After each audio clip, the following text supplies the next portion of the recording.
Good morning, everybody. Today for Tips and Tools Tuesday, I wanted to give you guys something more extended. And I did a workshop called an Easing Back to School Anxieties. I did that at the end of last week, and I know not everybody could be here for that. And so I thought that it would be a great opportunity to go through that again and post it here. So anybody who's able to watch live can jump in, or anybody can watch the replay of that. So just a little bit of where we're going to go today is I'm going to share a little personal story from you that happened the other day, and it was just really interesting the way that it worked out and how it connects with what we're going to talk about today, that happened in an interaction with my own children and my own family. I will talk a little bit about my background and story and how I got into the work that I'm doing, so you can know a little bit more about me and the work that I do.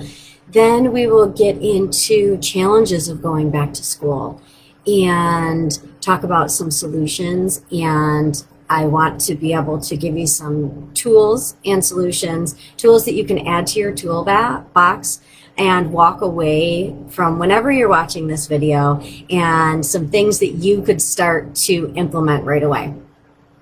And then some next steps for you if you would like to go deeper. And I would love to answer any questions that anybody has as well. And if we need to talk about specifics, then we can talk about more how to do that. But if there's any specific questions, I would love to be able to answer those while we're here today. So first, I want to start off with a story of a few days ago. I was driving with my two daughters. Their ages 15 and 12. And we were talking about back to school. And I was telling them that I was going to be doing this workshop. And immediately the girls started sharing about their anxieties and their stresses and their frustrations. And then my 15-year-old said, "Why is it for moms instead of for kids? Parents don't have to do anything for back to school." And that made me laugh, because those of us who are moms know that that is so not the case. Yes, kids have a lot of stress and different things around back to school, and especially this year with COVID and after the last year and a half that we've had, that's thrown a whole nother level to everything that we're talking about with back to school. But it just made me laugh, because I was like, yes, there are a lot of things that you guys are dealing with. And of course, you guys are tweens and a teenager. You have no idea what it is like to be a parent, and the things that the parents need to go through, and the things that the extra stress and anxiety that parents experience. So that really made me laugh. And I did explain many of the things that parents experience relating to back to school. And there was some quiet in the car. And I'm not really sure if that was because they were tuning me out, or maybe because they were actually listening. I don't know. And those of you with teenagers can often, you know that sometimes they are listening and they're pretending not to listen, or they're just totally tuning you out and they have no clue what you said and they have no interest in hearing that. So I'm not really sure. But like I said, of course, as parents, we know the truth, and there is a lot of stress and anxiety that can result in the back to school. And for a lot of people, even if you're not a teacher, or if back to school is not something that is a big stress or anxiety for you or your family, September can really feel like the beginning of a new year for a lot of people. And there are a lot of things that tend to come up personally and with our children in September. We've all had a summer, so summer can sometimes be, for a lot of jobs and things, it can be a little bit more laid back, can be a little bit more laid back at home. And then September can really start feeling like the work projects, the work deadlines, new schedules and routines that are happening that we have to create, that we have to supervise and manage. And then, of course, being connected with our kids' education and a lot of our kids' activities, or different activities or more activities, can really start up in September. So it can really feel like the start of a new year in a lot of ways. So I wanted to share with you a little bit of my story and my background, and I can absolutely relate because I am a mom of 5 children, two of which are older. One's graduated from college, one's in college, and then I have 3 that we're preparing for back to school right now. So I can absolutely relate to just being a mom in this time of year and in this season. I'm a certified health and life coach, and I work exclusively with moms. I also have a master's in exercise science and health promotion. I have a bachelor's degree in psychology, and I've worked as a teacher and in social work. So that's just a little bit about my life and my education and work experience. And so how did I end up here talking to you today about easing back to school anxieties? And so today, my kiddos and I enter each school year with a mixed bags of emotions, and there are some bumps in the road. I'm going to be totally real and honest with you here, as I always strive to be. But now we have a much better flow and a much calmer start to the school year. We're not flying by the seat of our pants because we have routines and plans in place to make the transition from summer to school much, much easier. Not perfect, but a lot easier. Now, it didn't always used to be that way. I used to have panic attacks. I used to feel very overwhelmed with the start of the school year, and I really didn't know how to manage all of my feelings or my children's feelings. And I was finding that my feelings really trickled into my children. I always say that my children are like my emotional barometer, and so they would pick up on all these feelings that I was having. And then it was like a domino effect. And then we were all stressed and we were all anxious. And it was really, really difficult. And I really dreaded the end of the summer and all the back to the school prep. I mean, school shopping, still not my favorite thing to do, but it's much, much better. And I would snap at my kids in the store. I would really be begrudging about the back to school shopping. And I would really make it known. It was really obvious. And so again, all that energy, it was just coming off me, and my children and my family were really feeding off of that, and were really being impacted about that. I was also really grieving the end of summer. And at the same time, I was berating myself because all the other moms, or so I thought, had it all together and I didn't. And I was comparing what I was feeling on the inside to what I was seeing on the outside. And so I was telling myself that I was doing it wrong. I needed to be doing it better, and not really realizing that I was grieving the end of summer and just feeling the feelings of how life was going to be changing with this transition back to school. So really, the start of school was basically a nightmare when I look back on it now, because we were all stressed, we were all anxious, and it took so long to settle into a routine, mostly because of me, mostly because I was fighting it really hard, and I was not giving myself permission to feel my feelings and to be right where I was at. And I thought, for some reason, that if I was fighting this routine, or if I was fighting it all, that somehow it was going to make it better, but it actually made it worse. And I was really not accepting what was. I mean, the kids had to go back to school. And on top of that, I felt really guilty that my kids had to go back to school, that it was too much for them, that they couldn't handle it. And to some degree, like it was my fault, or that something that I could do about it, and projecting a lot of my feelings onto them in the sense that now their life was going to be so much harder, and now they were going to have to do all these things that maybe they didn't really want to do, and that their childhood was being taken away. I was really blowing this up in my head. Excuse me.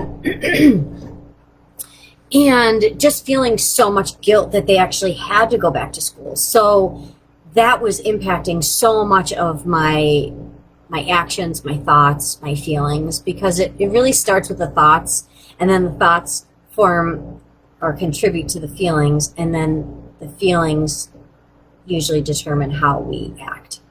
So a huge turning point came in 2014 in my life, and it helped put a lot of things in perspective about the best ways for me to care for myself, to protect and preserve and to build my health. And also in doing that, then I was better able to do the same with my children. I had an experience. My health was really deteriorating, and I had kind of a rubber meets the road experience where I knew in my core and in my heart that I needed to make a lot of changes, or else I was just going to keep doing the same things over and over again. And it was really going to be detrimental for my health and the health of my family. So I really had to make some hard decisions, and I had to give myself a lot of permission. And some of the things that I really had to give myself permission was to let go of perfectionism, permission to not be like all the other moms or what I portrayed as being all the other moms, and to really accept myself and my values and my capacities and what my strengths were and what I liked to do and what I didn't like to do. I really had to give myself permission to say no to different things, and permission to let the guilt go and not allow it to control me. And I started talking really honestly to others and to myself about what I was experiencing. And I realized that I really was not alone at all. And being able to accept that this transition of back to school was really hard for me, and that was okay. And there was nothing wrong with me, and I didn't have to berate myself for it. And of course, that was a big start, and then things have evolved and changed over time, but that was a huge turning point. And so now today it looks a lot different in that we slowly inch our way back to school. We go school shopping ahead of time, and we really try to make it fun. We have a tradition for the day before school, and actually my kids start school tomorrow, so we're going to be doing that tradition today. So that's something to look forward to and something to start the year off on a positive, fun note, and it's something we all really enjoy.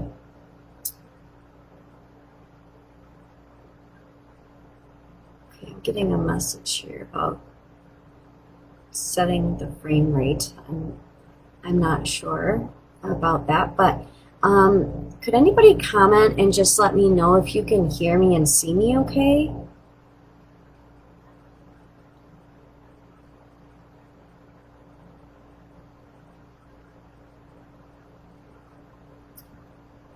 Facebook is always changing platforms and the way things are going, and it's always a learning curve in learning the new technology. But I'm gonna hope that no news is good news, and that if you can't hear me or see me or something, that somebody will throw a comment out so I can make some adjustments. That would be awesome.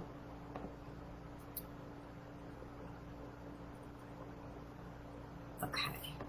So, all right. So we'll go back here. Okay. So we do a lot of talking about going back to school, like what it will look like from a schedule standpoint this year, from a COVID standpoint, and get as much information as possible so we can be prepared as much as possible in advance. I also start thinking and talking and writing out routines for myself and the kids.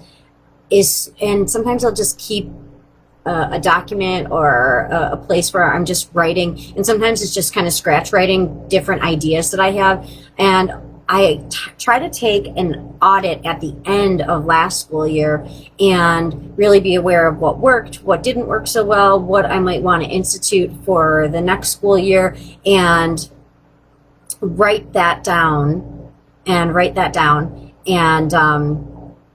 And then as the summer, go through the summer, really think about like what the routine needs to look like, and maybe some changes that I want to make to that.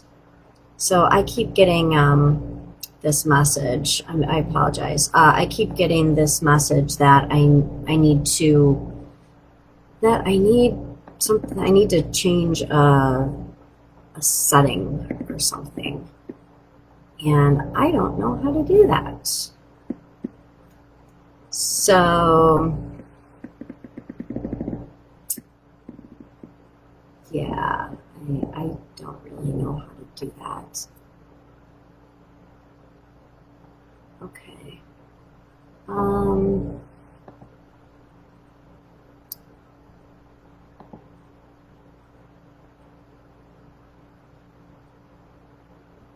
Okay. Anyways, I'm sorry about that.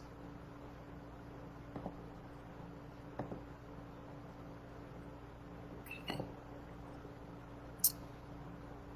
So, okay. So, anyways, talk about starting off on a positive start and dealing with the things that come back, hit us, because as much as we can make our plans, there are always unexpected things that come and that we have to deal with. So this is one of them. So putting back into practice some of the things I'm talking about.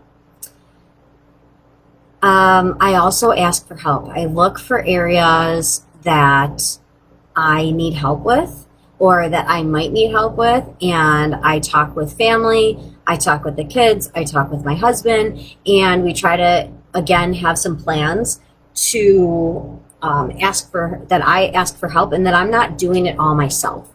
I also train my children to be as independent as possible with school lunches, with preparing for school. Also really every year more requiring and expecting more and more responsibility from them on their part. So it's not all on mom, and that they are taking more and more ownership every year for their school experience.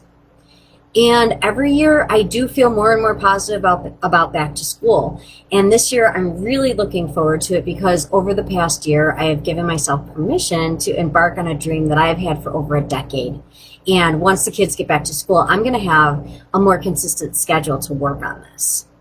So what is this that I have given myself permission to do that I'll have more time to do? And this is my health and coaching career.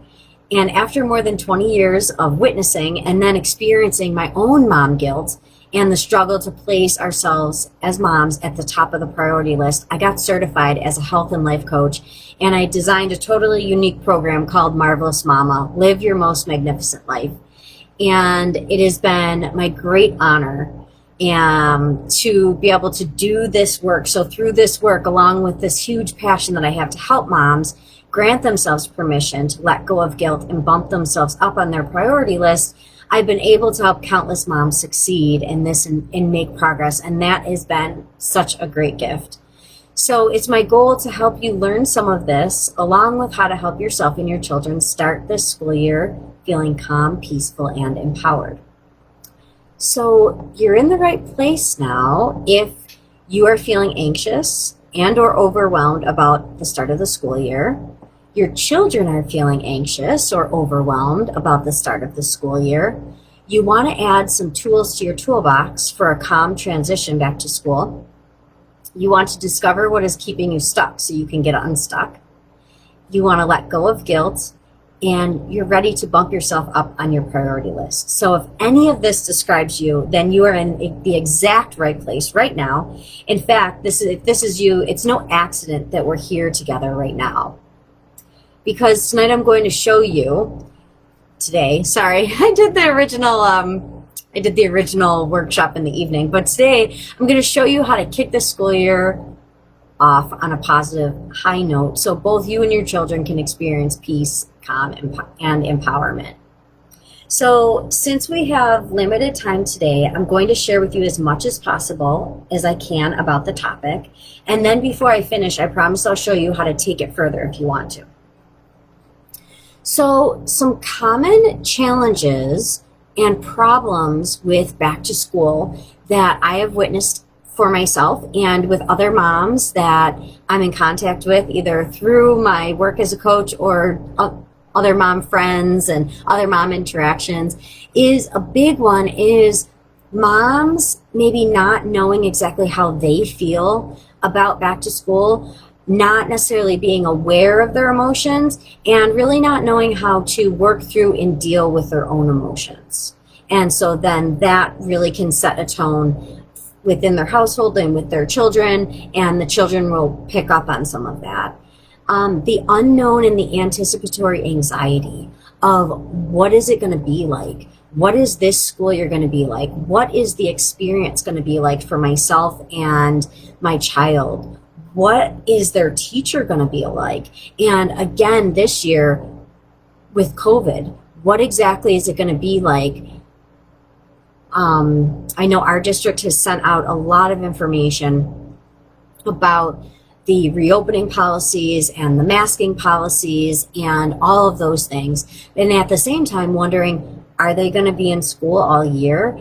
Are they going to go back to virtual? What is that going to mean for work schedules and in terms of parents or caregivers being available to be with the children if they're not in school? So there's a lot of unknowns, and that can create that anticipation of what is it going to be like, in that anticipatory anxiety. Having the mindset that back to school is going to be hard, or the scheduling is going to be impossible, or there isn't enough time. Those are a lot of common anxieties that we can have as moms, and then we can actually project that or create that just based on our thoughts. Lack of being proactive. Sometimes we just kind of roll into the school year or passively go into the school year, and that can make it more difficult as opposed to being proactive in making some plans and having some things in place, things that we can control.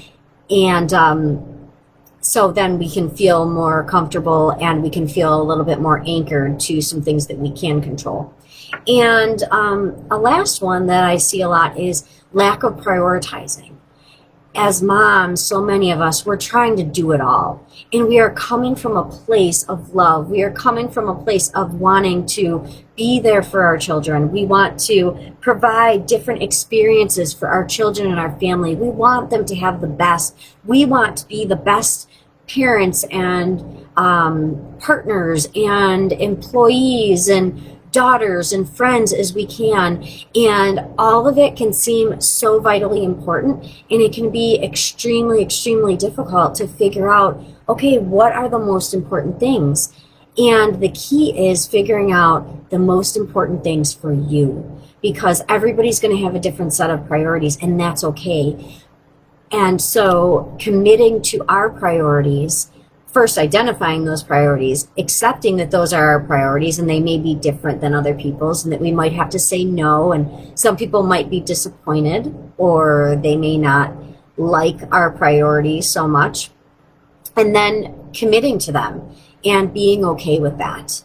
And once we have our priorities, and once we can kind of filter everything through that lens of our priorities, then we can decide, is something a yes or is it a no? And we can make that distinction and we can make that choice a little bit easier. So I would like to get into some solutions, some practical tips that you can walk away and that you can implement right away, and some tools for your toolbox, I like to call them. So the most important thing that you can do to ease your child's anxieties are to look at and address your own anxieties and your own feelings.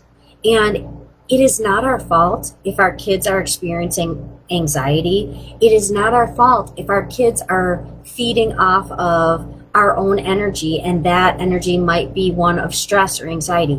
It's not our fault.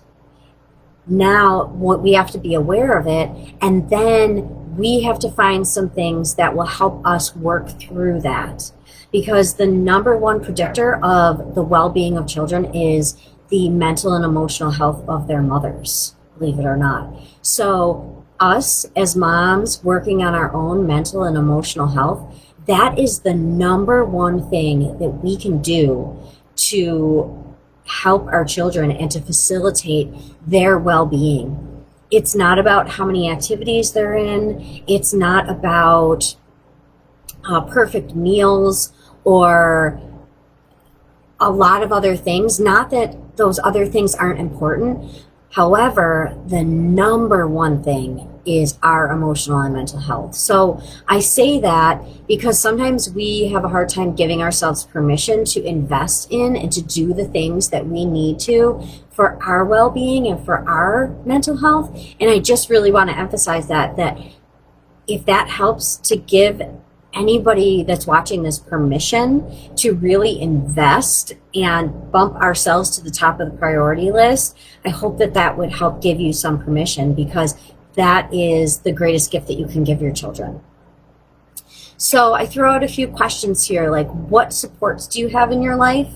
Do you need some additional supports? Do you need some supports at all because you don't have too many supports? What self-care do you already have in place? And what would be helpful to add? And what are your anxieties and how can you address them?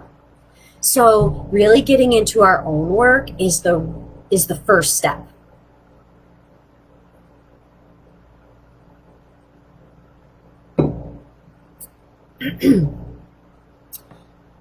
Another strategy is to talk to your kids and get their perspective and really try to listen, to be on their map.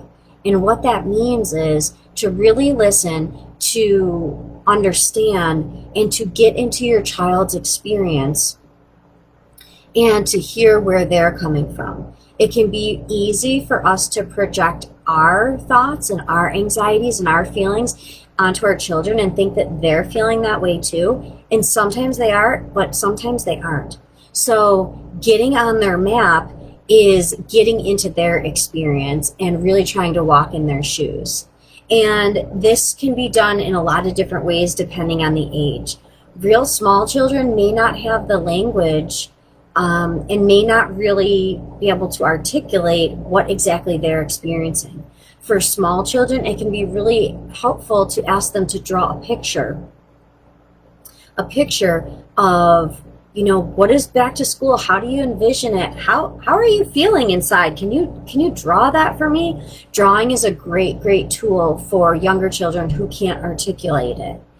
Also, some children, they may be able to articulate it, but it's really hard for them, and just voicing it is not the greatest strategy for them. So in that situation, just having them write it down, having your child write you a letter, or just write it down on a piece of paper and then you can read it, that can really work. And sometimes us just sitting down as adults, we may sit down and we want to have like the face-to-face interaction. Sometimes that can feel confrontational to children or different people. So having a conversation while you're doing something else, so maybe you're kind of parallel playing like small children do before school age, where they feel like they're playing together, but they're actually not. They're just playing alongside each other. So while you're doing an activity with your child, talking with them, so you're more having that parallel conversation rather than the face-to-face. When you're riding in the car, some of our greatest conversations in my family happen in the car. So that can be another strategy for sharing with your children and talking with them and getting their perspective.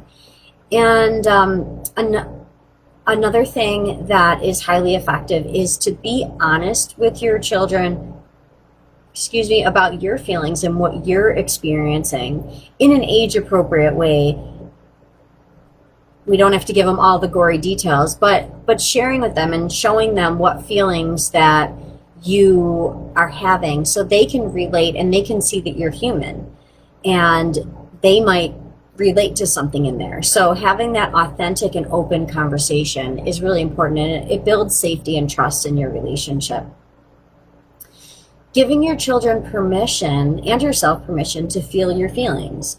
Usually going back to school can be a mixed bag when the school year is starting. There can be grief about the summer ending. There can also be separation anxiety for you and your children. And particularly with so much of the virtual learning and children being home in the last year and a half, that could be something that is more prevalent in your situation.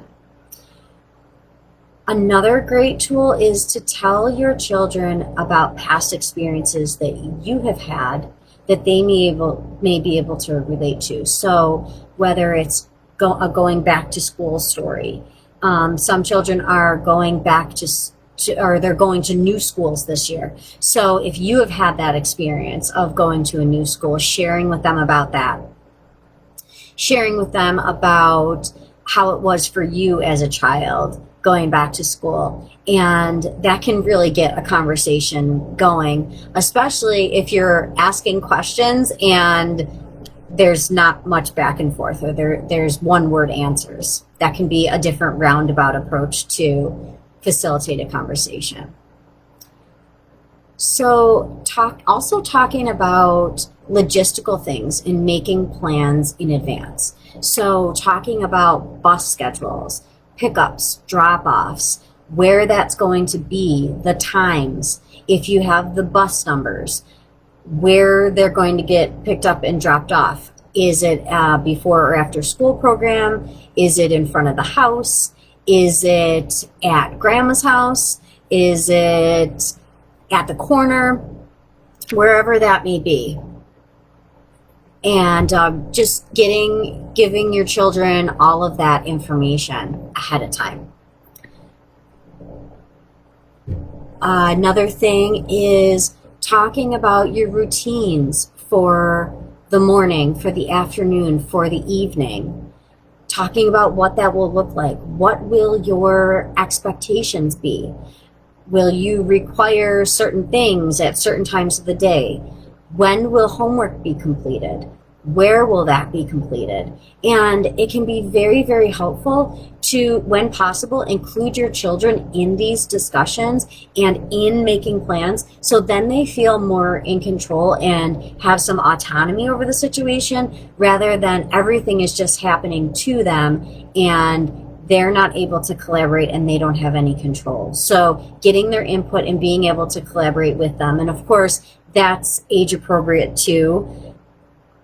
Say yes and get their opinions and use their ideas when you can. And of course, this year, talking about the school masking plans, if there are distancing rules in effect in different situations, talking about those. And to talk a little bit more about something that I referred to earlier is about getting as much information ahead of time as you can. So who will their teacher be? Are any of their friends or any children that they know going to be in their class this year? What is their schedule if they are in middle or high school? A lot of times those will be posted or given out ahead of time. When are their specials? And what days? What is that going to look like? So again, the more that you and your child know what to expect, the better experience that back to school can be. Connect as much as possible. So connect with the teacher and tell he or she if your child is having a lot of anxiety or difficulty with the transition back to school. Or just connect with the teacher in any way that you can. If there's an open house or a school supply drop-off day before school starts, or if there's a meet the teachers night, or any opportunity to go into the building and connect with the teacher, to meet them, to be at the school, see where things are, find classrooms and lockers, see staff, just become more acquainted, even if it's a building that your child has been in for a long time. Sometimes it's really nice. I know my son is going into 5th grade and he has been in that same building since 2nd grade. He's still really looking forward to the back to school, bring your supplies in tonight, because He doesn't know exactly where his classroom is this year. And he also feels more comfortable as he navigates around and says, yeah, I know where the library is. I know where the gym is. I know where the cafeteria is. So even if it's not a place that your child is unfamiliar with, that can still really help with the connection and help with the transition back to school. Connect with friends. If there are children that you know are going to be in your child's classroom that maybe they haven't connected with in a while, if it's possible to connect, to have a play date, somehow meet up, have that connection, that can go a long way. And going along with going to schools, of course, elementary, middle schools, high schools, they all do it differently. I know for my children, when they were going into middle school, that was a big change because they'd be switching classrooms. They would then have lockers that would have locks on them that they were going to have to open. That was basically throughout middle school, those were the two main anxieties that I experienced with my children and that the principal would talk about all the time. So over the summer, they would keep the building open and allow the kids to go in and practice on some practice lockers, opening it, going around to be able to see classrooms and things like that. So as much as possible, finding out what might be feeling a little stressful or uncomfortable for your child, and then seeing if there's any way that that can be addressed. And if there's not something that's put out by the school, you can always call them. You can always say, is this possible? This is something that my child and myself would really love to do. Like, can we work on this? And a lot of times schools, they're really, really accommodating. They want to help our children and they want to have a great start to the school year. Some techniques just general techniques, these can be used in any situation where there's stress or anxiety, and they can be used by adults, children alike. And these techniques, they can be fun. They can be used sometimes when nobody else even knows that you're using them. They can be used anywhere. The first one is breathing. We often forget to breathe, and a lot of times we're doing a shallow breathing that's just right from the chest. When I'm talking about breathing here, I'm talking about breathing in a nice deep breath and expanding your belly, doing that belly breathing, and then a nice strong exhale, trying to exhale as much air as possible. And this can be made really fun for kids and teens. You can say, imagine you're breathing in fairy pixie dust and that you're breathing it out into the room where you are. And imagine what that pixie dust looks like. Imagine what color it is. Imagine blowing out so much that it's filling the entire room. And you can do this several times. You can do some guided meditations. If you go on YouTube, there are so many different breathing and meditative type things for children. There's also a free app called Insight Timer, and they have a lot of breathing, meditative, calming things for children and teens as well. So finding different ways just to make breathing and just practicing that. And all these things that I talk about, it's really helpful to practice when everyone's calm. So you can practice it because these are skills that we need to keep sharp and we need to know how to do. And then it's much easier for us to use them when we are in that time of stress or anxiety. Another strategy is grounding activities, or I call them grounding games with my kids. And so one example of a grounding activity is the 5 senses game. And so you go for each of your 5 senses. I always wonder if I'm going to remember all of these or get stuck, but seeing, hearing, smelling, tasting, touching. So you start off with one of them, and you can have your child start off picking which one. So maybe it's seeing, and you start with 5. So 5 things that I see. Then you go to 4 things that I hear.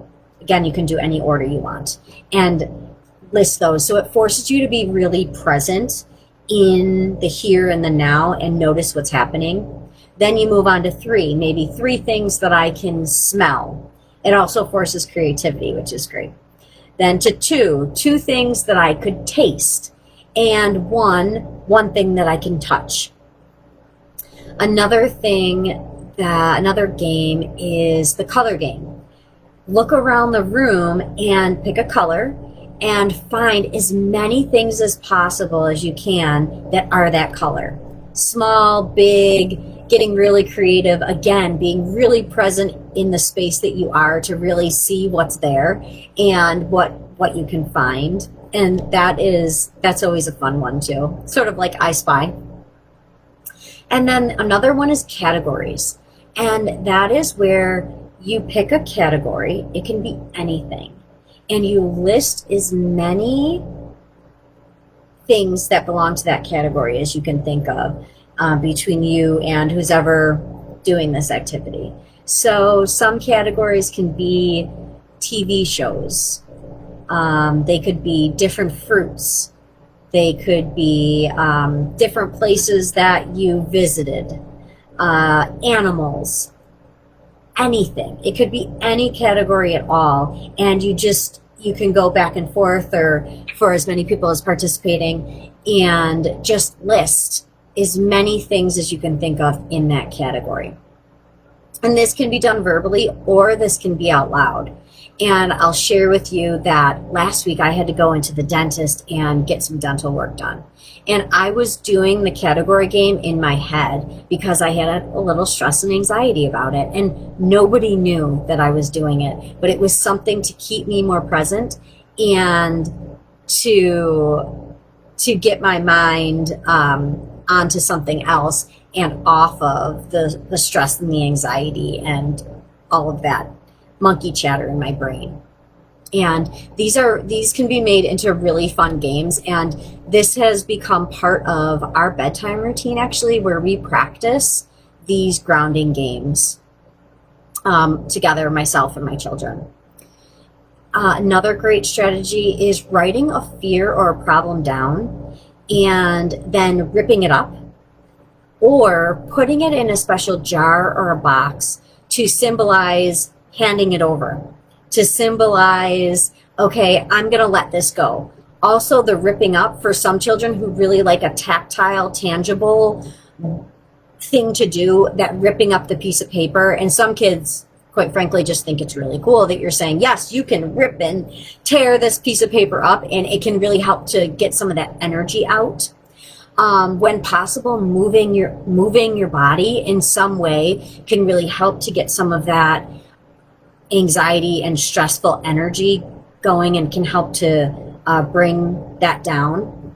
For some people who are very tactile, having something that they can hold or touch or play with their hands can be very helpful. Silly putty, slime. I know a lot of moms, I'm with you. I hate slime. We're kind of past like the whole thinking slime is the greatest thing, thank goodness. But at different times we've used putty, and sometimes just ripping it up or being able to feel that in your hands, or a stress ball.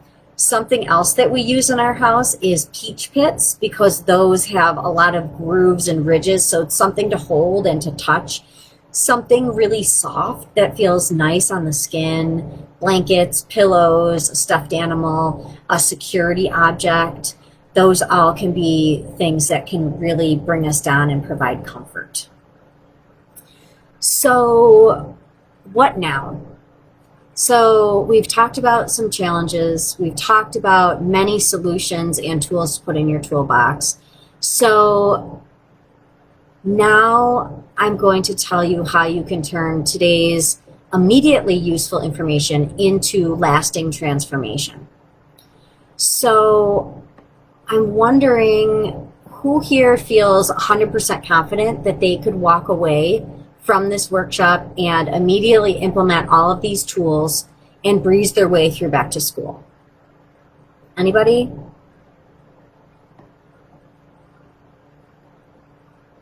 Okay. I had a feeling that would be the answer. Or Silence, crickets. I think it's impossible. It's great to get information. However, it's impossible to just take in information, especially a lot of information, like you've heard today in this workshop, and then just immediately implement it. Because it's not that easy. It's not that simple. So there are 3 key ingredients that really put all this together. And without these 3 key ingredients, we stay in the same patterns and repeat the same old behaviors that keep us stuck, even when we don't want to be repeating those behaviors, because we tend to go back as human beings to what is familiar. And even if we don't like it, if it's familiar, that tends to be where our brains go back to, just automatically and instinctively. So the 3 key ingredients that are really necessary to implement things over the long term and have some change is having the right system, having the right support, and having the right accountability. And so being here, I commend you for being here, because I know that you want to get some valuable information and you want to help your child and you have the best start to the school year that you can. And I commend you for taking the time, and I thank you for taking the time, because I know time is scarce, and the energy to be here and doing this for you and your child. And it's, like I said, it's a great start. But in order to change habits and develop new behaviors and act on those consistently over time, we as humans need more than more information. And what we need to make lasting change is someone to encourage our progress and someone or something to hold us accountable into these new ways. So what I want to do is I would really like to invite you to a free Marvelous Mama breakthrough session. This is a free coaching session. It's a 1-hour private consultation. It's valued at $100, and I'm offering it completely free. And we'll look at your specific back to school situation and your individual plans for you and your family. Or if there's something else in your life that you would like some coaching on relating to mom guilt and or bumping yourself up on the priority list that you'd like to dig into, we will use the hour for that. So whatever you feel like is the most pressing issue and what you'd really like to dig into, we will use that hour for. And if you choose to invest 1 hour of your time, I guarantee you will walk away with at least one major aha about how to make some tweaks that can make all the difference in your life, in the lives of your loved ones. Because sometimes we feel like we need to make this whole big change and it feels really overwhelming and we have to change everything. And I bet that 80 to 90% of the things that you are doing are right on target, are just right. And there are just some minor tweaks that could make huge difference and huge change for you and your family. A favorite saying that I have is that small hinges swing big doors. And it's so true that some small tweaks here and there can make a world of difference. I want to share with you quickly a client success story of mine, so you can just get a feel of something that my clients tend to experience. So I had a client come to me that was really drowning from the weight of expectations that she and her family were putting on her. And she felt like that she really couldn't keep up. Like she couldn't make any time to do anything that she liked, and that she was responsible for making sure everything and everyone was okay. Her relationships with her family and herself were really suffering and really in dire need of some repair. So she was actually referred to me by somebody mutual that we both know, and she started the Marvelous Mama program. And pretty quickly, she started gaining clarity and taking some small actions that equaled big changes in her life. And she said that having accountability made all the difference. And pretty soon she realized that she had never committed to herself in this way before. And she said it was life-changing, that she had done so many things for her personal growth, and that this experience was like nothing I'm getting tongue-tied here. Like nothing that she had ever experienced before. And it was so, so impactful. And within a few weeks, she was having some direction. And she was having so many new awakenings about herself, which led to huge breakthrough. And she really started experiencing more energy, more confidence. She was also able to be more honest with herself and her loved ones about her priorities, her boundaries, and what she wanted and what she needed. And she was able to create more of that for herself and act on those things. So my program is very unique because I've created it, and I do create it and work collaboratively with my clients to create an experience to explore what they want and what is keeping them stuck. And then we work together to create small tweaks that have impactful, lasting change in their lives. Also, my program is not a cookie cutter program. I tweak it, and it is unique to each person. So each program that my clients experience is completely different because each client and each situation is completely different. And something that is really important to me in my coaching is I create and hold a safe, sacred space for clients to bring their full authentic selves to sessions. And so I create this place where people can be completely honest. There's no judgment. I'm not giving advice. I may give suggestions. I may give you tools. And at the end of the day, my clients have 100% control over their decisions and over their program. And we dig in a little bit where it seems appropriate. And my goal as a coach is to help you reach your goals. And I hold a vision of you already having met your goals because I know that you can. And sometimes as clients, it's hard to keep that energy, or it's hard to hold that vision. So I hold that vision up for you, and I bring it back when you need that. So that the work that we do together and the outcomes that my clients achieve are so life-changing, and their coaching experience is like nothing they have ever experienced before. And that's something that I've heard numerous times from my clients. So if you're ready for some accountability, if you're ready to dive in deeper to some things that you'd like to explore and to get some systems and support that is going to transform your life like nothing else that you've ever experienced, then I want to invite you to this free Marvelous Mama Breakthrough session. 1 hour, completely free, and I guarantee it will be a great investment of your time. So here's what to do now. Send me a private Facebook message with your email address, and once I've received that, I will contact you and we can schedule your free breakthrough session.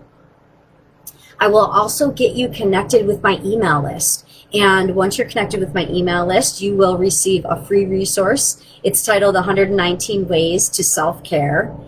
And you will also get my monthly newsletters and any additional information about resources and events and all the good stuff that I have going on. I always keep my Facebook members in my Facebook group and my email subscribers up to date on everything that's going on. And that's where I give all my best content in those two places and best deals, best resources. And in addition, a few years back, I wrote an extensive article about easing back to school anxieties. It was before COVID, so it does not contain anything COVID related, but I was able to include in there a little bit more detail than I was able to include today. So if you would like that emailed to you, I can forward that article to you too. So I thank you so much for being here.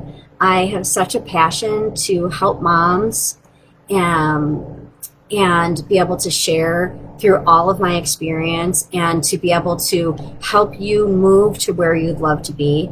And I would love the opportunity to have that free consultation with you and hopefully to help you further. So thank you so much for being here, whether you're on live or watching the replay. Please share this with other moms that you think would be interested, and I look forward to hearing from you. Are there any questions that anybody has?